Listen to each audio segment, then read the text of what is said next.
How is it that we can keep having Jay White versus Okada for the 5th time, and yet I, for some reason, never feel bored with it? Yeah, so I had to look this up again. Okada, unless you count all the tag team matches they've had, which do count in continuity, but if you were to take those out, Okada and Jay White have only fought each other in singles matches 5 times. This is their 5th encounter, and Okada has to defend his IWGP Butterfly Neck Tattoo Championship. Let's be real, that's what it is. Like, can't they just bring back the old titles? I miss them. Heck, when Jay White was the never openweight champion, I was like, that belt does not fit him. Like, I look at that and I was like, you're trying, man, but that belt does not work with you. I don't know why, if it's the aesthetics, if it's just the never openweight championship, but I always looked at that belt and I looked at Jay White and I was like, I don't know why, but I just can't see it with him with it. Like, I've always seen him with the IC title, the US title, and the IWGP Heavyweight title, and now we have to prepare in case if he has to win the Cody Rhodes Divas title, Mert having a baby. Oh god, like, everyone apparently in New Japan were really against the idea of changing the belt design, like, completely. Okada was against it, which is saying a lot. If Okada's saying something's wrong with this picture, then yeah, and I wish we had the IC title come back. Like, I like the uniqueness of it, the white strap, the gold plate, the white and gold belt. It was so interesting to me. It's really stood out amongst all the other beautiful crafted design belts they've had. Then they replaced it because they couldn't somehow just go with have someone lose both belts at different opponents. That was just out of the question. I don't know. Yeah, and there is a thing I will point out. There is an uncomfortable edge watching New Japan now with the whole situation going on with Ibushi and the Yakuza mentioning, because, you know, that's a dangerous idea to say. And New Japan's kind of like keeping him around, even though he's saying stuff that could ruin their reputation if evidence was made out. And then there was Kota Ibushi's mother. So when they mention a Kota Ibushi throughout the continuity history of Okada and Jay White's history with him, it just gets this layer of uncomfortableness. It's like, yeah, could you not bring him up right now? This is very awkward. Like, he even had a press conference about it, and Eddie Ibushi was pissed. Still. But yeah, let's move on from the Ibushi stuff and just talk about this match. Like I said, every time when we see Okada and Jay White fight it out, and I love that they're calling him Jay White again because he's been in the US for so long. Yeah. Classic. And Jay White has really morphed a lot over the years. Like, when you had this psychology-based focused wrestler, which was awesome, and then as video analysis were being made about it, and how his style is so different from the typical New Japan style, I was like, I like it. I really like it. Like something different, add new to the flavor besides Jay White having a character. But then he started being more heelish and doing heel things that were like, well, okay. Also, there was this funny moment in the match where Gato throws a chair in, and White and Gato are like, we can do it, we can do it, we can do it, we can do it, we can do it. Oh, what the hell? Yeah, that was just so hilarious. Like, they were all hyped up, like, we got the steel chair, we get to the bank. That son of a bitch doesn't know what we're gonna do with it. Let's go ahead. I don't know why. I kept thinking Dragon Ball Z, where the villain is in pain, and the character is just there when you get this laughing moment from Vegeta with Cell, and he's just like, like abject horror. Also, I'm gonna keep saying it to this very day. The money clip, Okada really should have thought of a better submission move than the way it's portrayed. Like, I'm all for calling it the money clip, like, but it's just the way his submission's done. It's just not good to me. But yeah, this match mostly focuses on targeting the ribs of Okada, Jay White being his slimy demeanor self with Gato at his side. And even though it's been several years since the end of Okada's relationship with Gato, I'm still looking at it, I'm like, yeah, it's still weird. Like, even back then, I looked at Gato's aesthetics and I was like, he fits more like he would be a manager for a heel, not managing Okada. Like, I still got that. So when he went with Jay White, though, I was like, oh, what the heck did you think was gonna happen? The guy who looks like a heel and with his aesthetics, he was a superhero. Okay. And they have been heading this into Forbidden Door with all that stuff going on. It's like, and then Hangman challenges Okada. And I'll get to that, but it ultimately has now taken a massive curbside stomp where Jay White defeats Kazuchika Okada for the IWGP World Heavyweight Championship.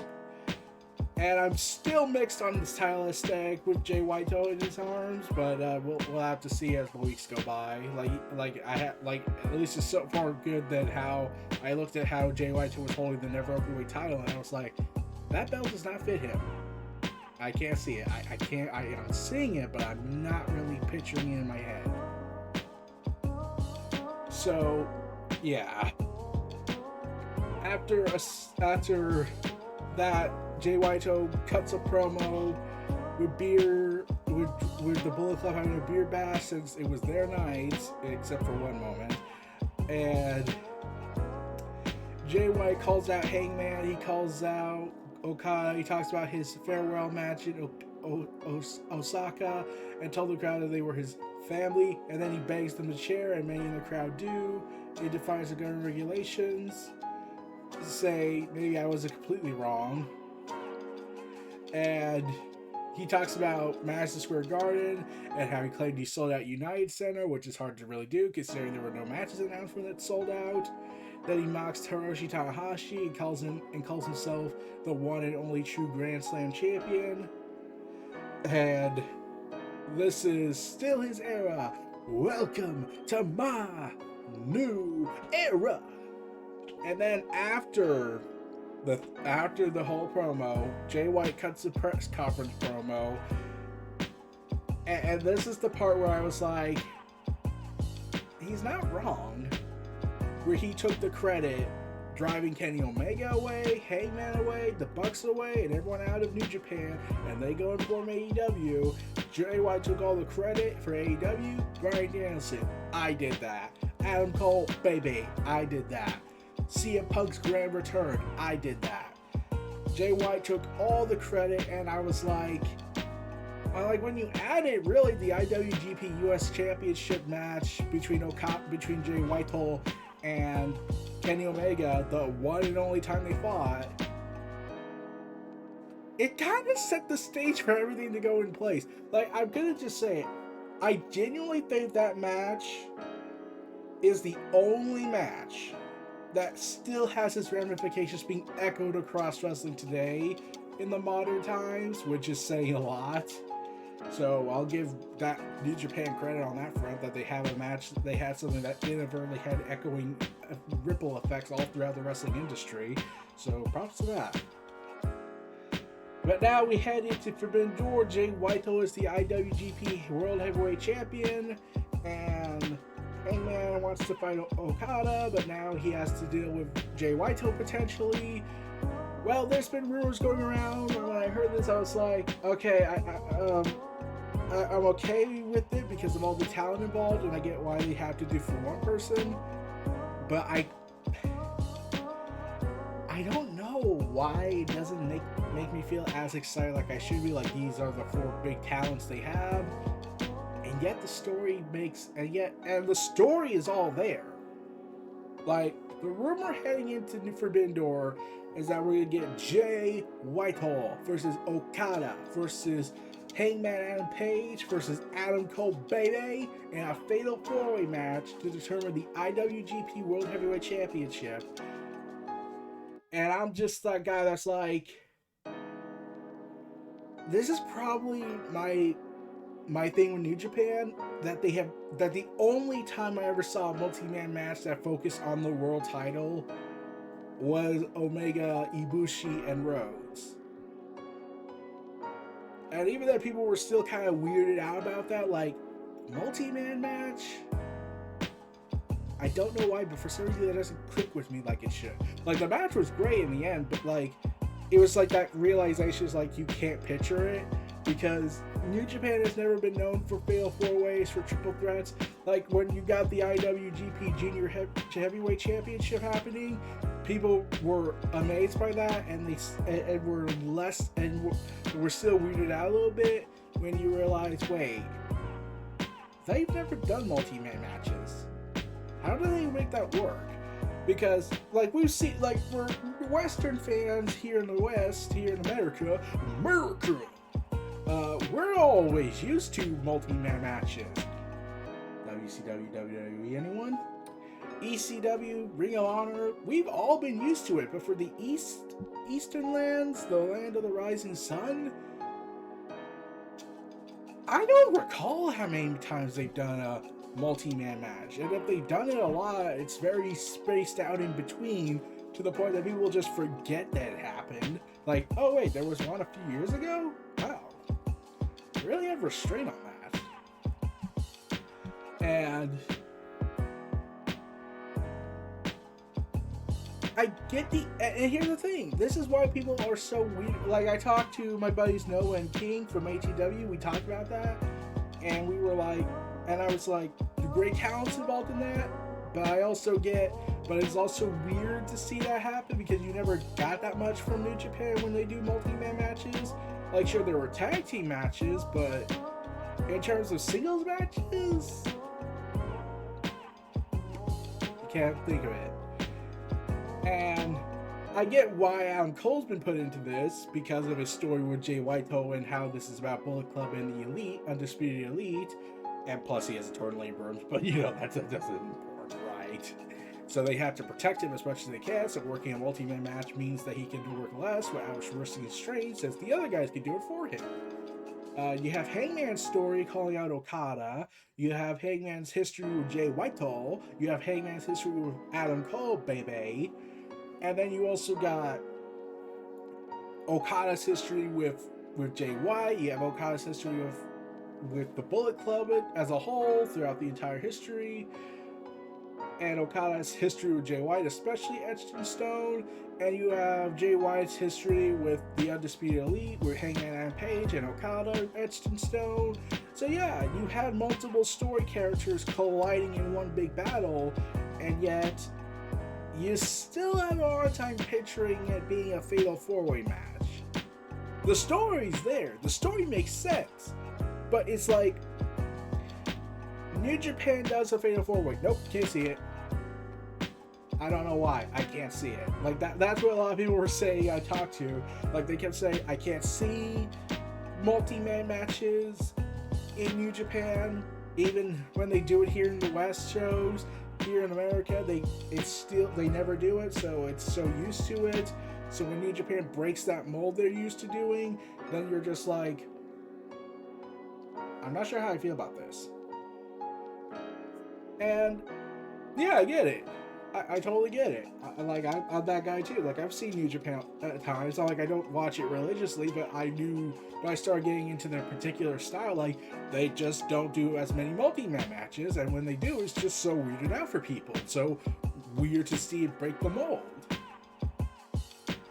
They could have just easily scrapped the 2 nights instead of just making a triple threat match with New Japan, but instead they stretched it out to 2 nights. And in last Wrestle Kingdom's case, they stretched it out to 3. But yeah, that was the thing. So, yeah, this match lasted for nearly 40 minutes, 36 minutes to be exact, and 4 extra seconds. So, you got an epic length match on that. It was the longest match of the night. But I'm planning to talk about some Dominion stuff as I continue going on, because I refuse to watch New Japan in the early mornings because, oh my god, I am insane, but I am not that insane. And I still gotta finish up some Double or Nothing talk. So we'll see when that goes on. But Jay White is now the new IWGP World Heavyweight Championship, aka the Divas Deck Tattoo Butterfly Championship.